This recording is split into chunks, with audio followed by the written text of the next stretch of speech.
Sawadee Cup, hello and welcome to another Victor Black video. In today's video, again, more free content for Prep Coach Academy, promoting the pending launch. We're going to be having a beta opening 1st of June 2021, less than 1 week away now. Very exciting. Right, this is some free content to do a couple of things. One is to try and to explain to people what's the difference between Prep Coach Academy and Masterclass. There is a difference. Unashamedly, Prep Coach Academy is intended to be a little further down the rabbit hole for guys. So I created Masterclass with the intent of it being credible, evidence-based information for serious recreational trainers. In the process of creating that content, it's fair to say that I have gathered to me a following from beginner intermediate coaches that are interested in learning more, people that make a profession from this.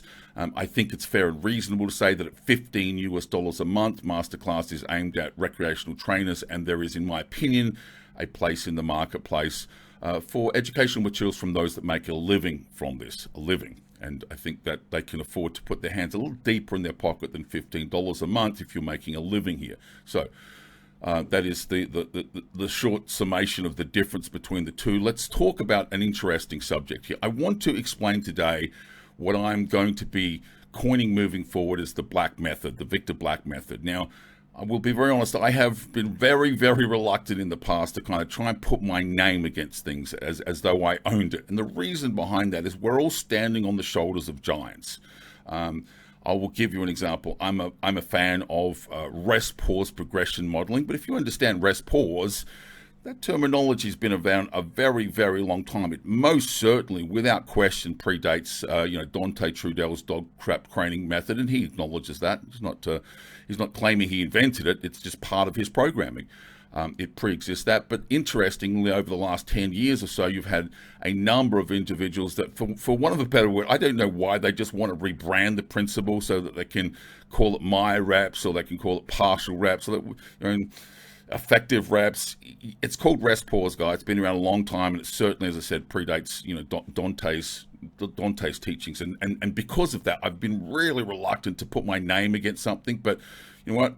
I'm going to start looking after myself a little bit more and be a little bit more selfish moving forward. So we're going to be talking about today the Victor Black Method. And the Victor Black Method is really a strategic framework for the rational, logical, intelligent use of enhancement programming and tools over a lifetime of use. And that's the key here, a lifetime of use. Okay, so let's go through some fundamentals. This is intended to be a very quick video.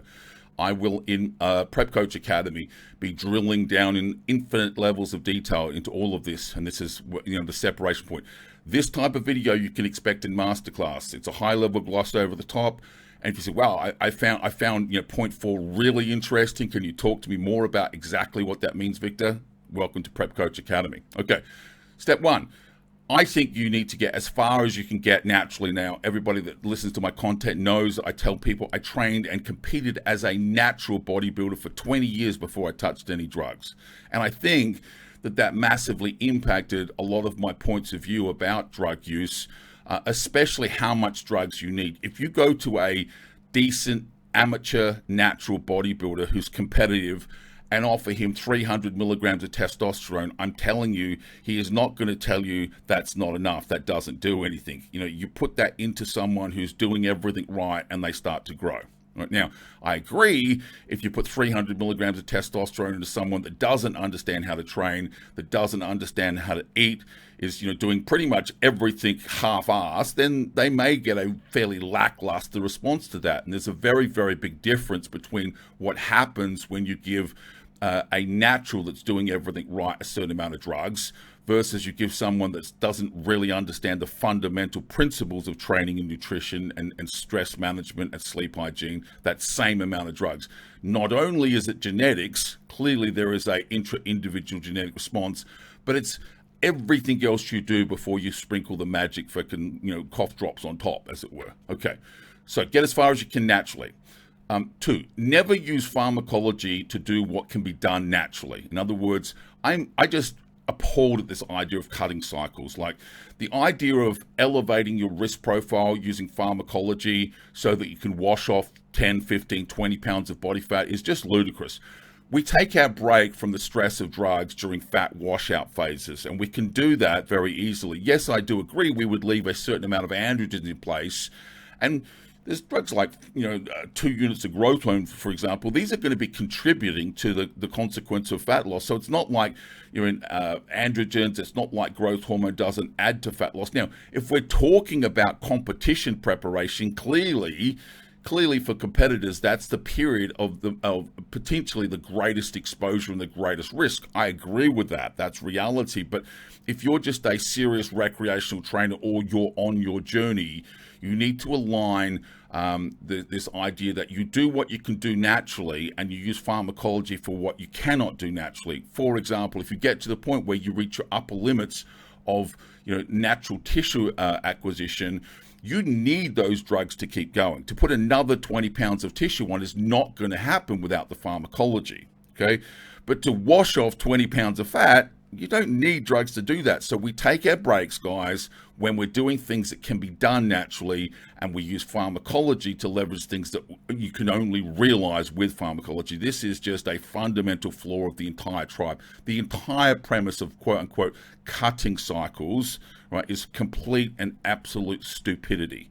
Yes, if you are competing, I agree. That is going to be, as you get close to the competition, very plausibly the period of time during your career and during your plan for the year, the period of greatest exposure and potentially greatest risk. But the idea that you take on elevated risk in a fat wash-off phase, so that you potentially then impede your following growth phase, it just doesn't make any sense on any level. Okay, step 3. Don't start PED use until you understand all you need to do it right. I have no problem with guys pushing as hard as they want to push. The challenge I have half the time is you see guys using 1,500 milligrams, 2,000 milligrams of steroids, and they don't have the fundamentals in place. They don't have good training programming in place. They don't have good nutritional practice in place. They don't have good sleep hygiene practices in place. In other words, they're pushing when they have flaws in the underlying foundation. In other words, you get all your shit together first, which is get as far as you can naturally, okay? And you don't start using PEDs, right, until you understand all you need to do it right. I spent a ridiculous amount of time understanding what I could about PEDs before I even started. And I'm very honest, even when I started, I still made a lot of mistakes. But the reason I made a lot of mistakes was because I was listening to people that were credible, or perceived to be by the tribe, credible voices at the time, guys like Bill Llewellyn. We now know that much of his material is just, it's not factual. It's made up without supporting evidence. So don't start PED use until you understand all you need to know to do it right. 4, long, slow, relentless cycles is what I like. And a cycle that might last 2 years with washout phases on a needs basis is my model, right? I don't like short blasts, right? The idea that you're going to create a cycle that has so much stress attached to it that you need to stop the cycle after 8 weeks, 10 weeks, 12 weeks, that's scary sounding. Like, I want to know what you're doing.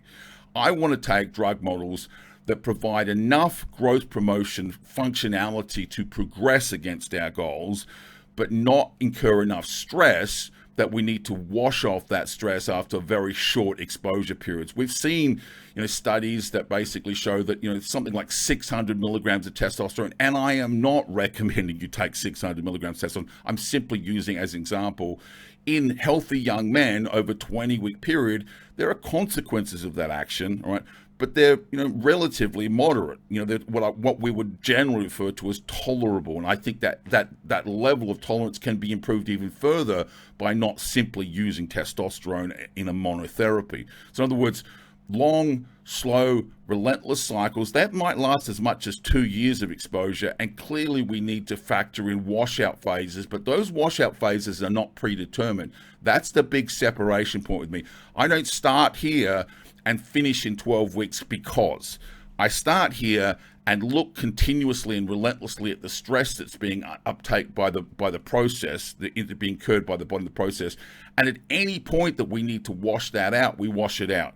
12 weeks, 16 weeks, 20 weeks, 30 weeks, whenever we see the stress. We don't run cycles on predetermined duration lengths. We run cycles on a premise whilst they're being well tolerated, whilst we are diligently looking for stress, and whilst we're ready to wash off that stress on a needs basis, we can keep going, okay? And the final thing here would be this. Understand that what it takes to maintain, in tissue, long-held tissue mass is profoundly different from what it takes to add new tissue. Okay, so the premise here is this. If we were to create a visual map in our mind, the first few years of training you should be doing naturally, and you should get as far as you can naturally. Okay, and then we're going to have a period of time of potentially we start to introduce PEDs, and we ramp their use up over a time block, and we get to the point where we go, right, that's what I want to look like. That's where I want to hang out. Now, the irony is very few people are trying to be 300-pound mass monsters. In my opinion, you can, if you have a good natural base, you can get to where most guys want to get to with about 2 years of exposure to these drugs. And then you can drop into what's called maintenance mode. And when you understand what that takes, it's profoundly different.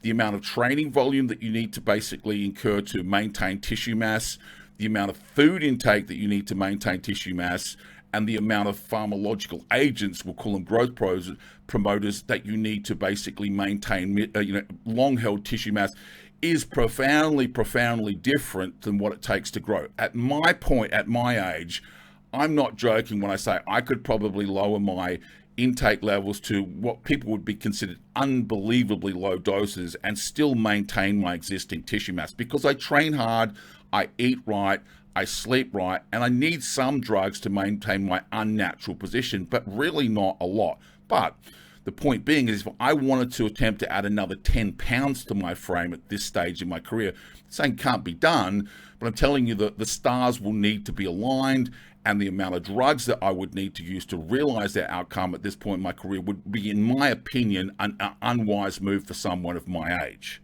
Okay, understand what it takes to maintain long-held tissue mass and what it takes to grow from training, food, and all other inputs, including drug use, is different. So the takeaway from this is there's going to be a period of time in between natural training and at some point where you go, okay, so I just want to hang out here and look like this, right?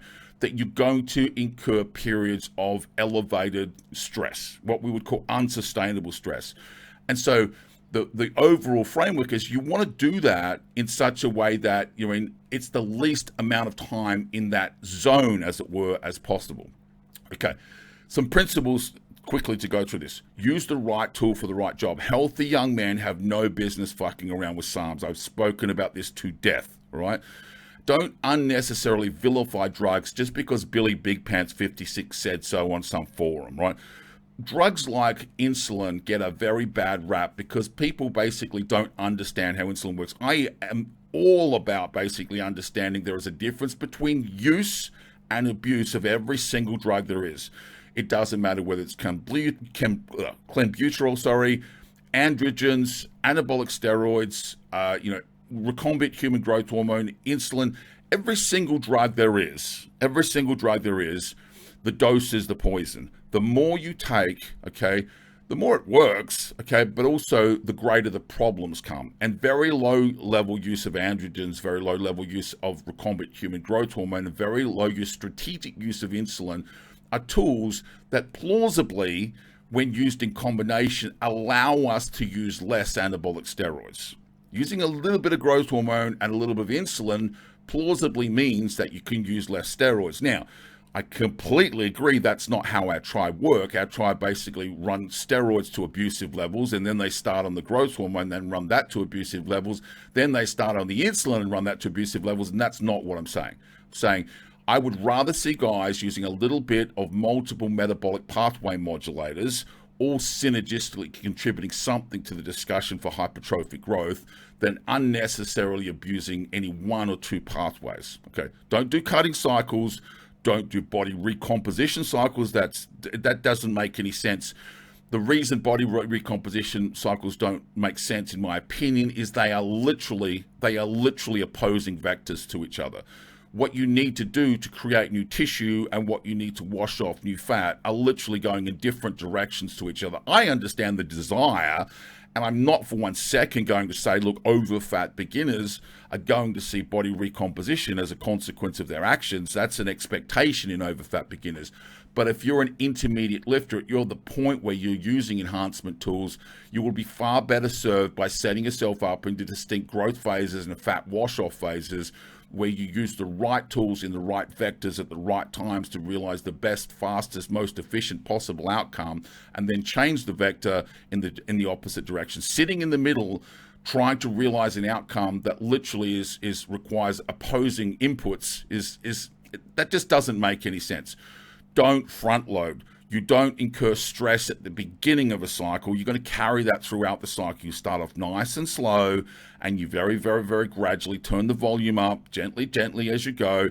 Yes, I completely agree. If you're going to do a 9-month cycle, the first 3 months would be considered very low stress. The middle 3 months would probably be considered moderate stress. And as we continue to turn the volume up, the final 3 months might incur enough stress that you actually have to, in the fourth quarter, take a little break and wash off the stress. I completely agree with that. But if you understand the folly of creating that stress at the beginning and carrying it through, in my opinion, this is one of the reasons that people are forced to do very short cycle durations, because they come out the gate, punch in the face with stress, and then they have to basically carry that for 12 weeks and it becomes too much. Hold off the stress as long as you can, right? I'm not even opposed to bringing in drugs that I wouldn't typically use on a basal at the basal level as what I call breakthrough drugs or plateau breakers at the final end of a cycle for the last 60 days. Why? Because in 60 days time, you're going to basically be having a nice break, like 3 months break from those stresses, enough to be able to wash the stress off, right? And the final thing, it's really my message over and over and over again. I try to get this through to people. You need to understand the difference between works and risk models. You will never hear me say that drugs like dianabol, boldenone, DNP, drugs that, like hear me over and over again saying, look, I just don't think that there's, methylated orals have any place in basal use. I just don't think that research chemicals make any sense on a daily use. The idea of using something like GW156 as a fat loss tool, it just doesn't make any sense. It doesn't mean it doesn't work. It means that there are alternatives for you that basically effectively do the same job, right? And they have lower risk attached to their use. And you need to understand the difference between something that quote unquote works. There's lots of things out there that work very well, but have an elevated risk model compared to alternatives. Okay, so that in a nutshell is in under 20 minutes, in a description of the Victor Black method, okay? Hopefully, if you follow that through, you go, okay, right, that makes sense. I want to understand more about that. There's going to be a certain amount of detail in masterclass. And if you want to go all the way down the rabbit hole asking me questions, let's pull this apart. Let's look at that. What about this? What about that? What about me? This is the whole premise of there needs to be a secondary resource that is specifically designed to basically meet the needs of those people that want to know more than can be presented in a membership site that costs $15 a month. So I hope you enjoyed that video. As always, I look forward to seeing you at the next Victor Black Masterclass. Sawadee Cup.